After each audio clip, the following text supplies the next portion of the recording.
खुद को तो ज्ञान है नहीं, है। इसलिए हमको तो एक ही नेचर रखना पड़ेगा कि चाहे कोई भी हो, हम उनको शुद्ध भक्त ही मान करके उनके साथ व्यवहार करें।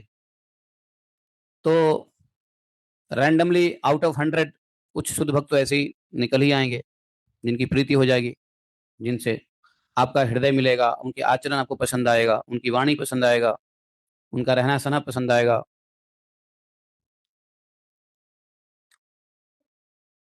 तो कुछ सिम्टम्स हम समझ सकते हैं, वो ये कि जो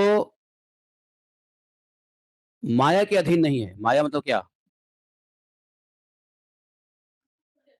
माया देवीदासी, हाँ माया देवीदासी, ठीक है। जो माया के अधीन नहीं है, अर्थात एक लक्षण तो हो सकता है कि a person who is out of maya clutches, माया की क्लच से बाहर है। माया की क्लच से बाहर का क्या मतलब है कि उस भक्त को कोई भय नहीं है। पहली बात क्या, भय नहीं है। उस भक्त को किसी से कोई ईर्ष्या नहीं है। आपको पता चल जाएगा, ईर्ष्या, ईर्ष्या और भय तो दिखता है ना लोगों में। भय और ईर्ष्या तो दिखता है, आपको देखने का नजरिया होना चाहिए।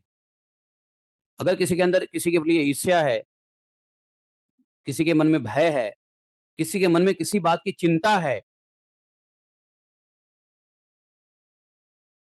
तो समझ सकते हैं कि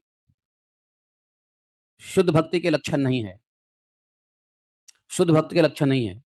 वो ट्रेनिंग में हो सकते हैं, वो शुरुआत में हो सकते हैं, भक्ति के मार्ग में हो सकते हैं, लेकिन अभी तक देखो, गुस्सा करना, प्रेम करना, ये शुद्ध भक्ति का लक्षण नहीं है। क्योंकि शुद्ध भक्त भी गुस्सा करते हैं, समय पे शुद्ध भक्त भी गुस्सा करते हैं। लेकिन ये जो गुण है, ईर्ष्या वाली, भय वाली, चिंता वाली, शोक वाली, ये जो नहीं होना चाहिए। डांटना और प्रेम करना, ये तो शुद्ध भक्त के भी गुण हो सकते हैं। जैसे बच्चे को दो चीज आती है, हंसना और रोना। अब कहोगे नहीं, जो बच्चा रोता है वो बच्चा वास्तव में नहीं है। नहीं, ऐसा नहीं है। रोने वाला बच्चा भी बच्चा ही है और हंसने वाला बच्चा बच्चा ही है। दोनों आत्मवत सर्वभूतेषु है। अभी उसको प्रकृति का ज्ञान नहीं हुआ, शरीर का ज्ञान नहीं है, उसको क्या नुकसान है, क्या फायदा है, उसका ज्ञान उसको नहीं होता है। और जब उसको ज्ञान नहीं होता है, आप उसको छोड़ दोगे, तो उसकी फिर रक्षा भगवान करते हैं।